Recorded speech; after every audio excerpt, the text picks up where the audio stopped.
Hello guys, welcome back to another video. Today we are doing another track review. Sorry we missed out on the one last week in Austria. It's just we didn't have time to film it, so we just skipped it.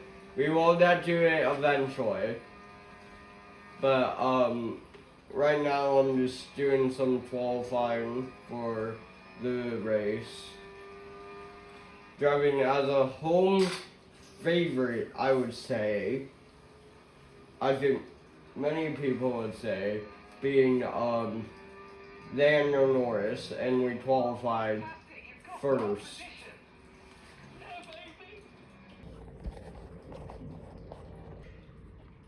The Silverstone circuit, one of the interesting historical facts about the Silverstone circuit is that it's built on the location of an old World War II airfield that bombers flew out of. Ready? Here's a rare footage of a historical reenactment of the first race on the Silverstone circuit. As you can see, Leclerc is leading from Norris, coming around the corner at Luffield. One of the interesting things about this circuit is that it's out in the middle of the countryside in England. There isn't a lot of lodging around there, so like Spa, a lot of people go camping there. So a lot of people come in and camp and set up on Wednesday or Thursday and stay until Monday, and the whole atmosphere is kind of like the pre-game tailgating parties at American football games.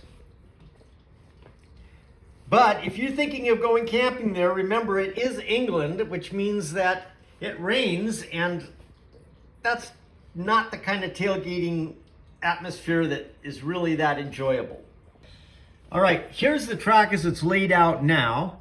It's got the start finish line is here on the Hamilton Straight. That's where the pits are. This track has been redesigned many times over the years since World War II. The current layout is like this. So it starts at the Hamilton Straight, goes up through what was the infield before, through the loop, through Luffield and Woodcote, around Copse, and then into probably one of the truly famous and iconic curve section or corner sections in all of Formula One, Maggots, Beckett's, and Chapel, through that winding stretch of road there, high speed, very committing. And most drivers find that to be one of their favorite portions of the track, just right up there with Eau Rouge and Spa, or the S's in the Japanese Grand Prix. Which, at the start of the video, when you just saw my qualifying lap, is the portion that we started the video at. That's right. It is iconic. Many teams consider Silverstone to be their home track. Most of them have their facilities not too far from Silverstone. Teams that do consider this to be their home course are Red Bull Racing, nearby town of Milton Keynes, Alpine, in nearby town of Instone. Haas has its facilities in Banbury, nearby. Teams like Audi, Sauber, or Cadillac, or Racing Bulls may consider themselves housed in other places, but they have facilities and technical and testing facilities near this track.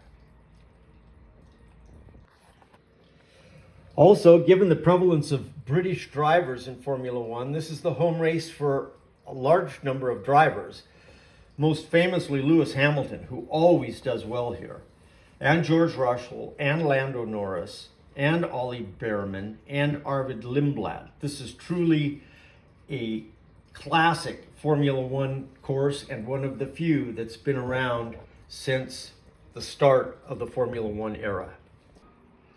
All right,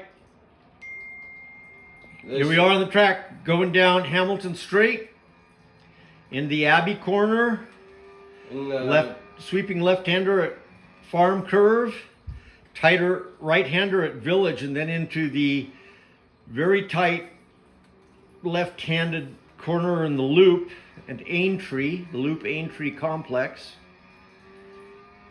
Down the Wellington Straight, built along another former landing strip. This is Brooklands. This is the Luffield corner where we saw the two Spitfires competing. Around Woodcote right here. Whoa, and then on to the Cop Straight. This used to be the start-finish line, isn't it anymore? Now this is where we get into the best part. That's Cops, and we're going into the famous Maggots and Beckett's and Chapel section. These sweeping, high-speed sweeping S's. Or I always seem to go off whenever I'm playing by myself. It's got to be taken at high speed, very committing corners. Now we're down the Hangar Straight where the Bombers used to park. Into Stowe. Good passing spot. Through Vale, through this almost like a chicane at Vale, and then we're back up through start-finish line. I would on say, the Hamilton Straight. There you go. There's a lap. I would say the funniest. You want to keep going? Yeah. I'm going. Yeah, go do a couple laps now. It's all you take it over. You. So I would say one livery that you guys, or one team that you guys have to watch out for in this race, because of the livery, is Cadillac. Because yesterday was 4th of July. They did an all-American livery for 4th of July. And that is, It's a slap in the face to their British hosts. Yeah. So, that is just a very funny thing that they did it at the British Grand Prix. So you will probably not see a lot of Cadillac fans, British Cadillac fans in the stands because of that livery that they're using. But we're going to one more lap, so lap 3. At the end of lap 3, I'm going to end it. If you look behind us, I'm not going to show you since they're far behind us. But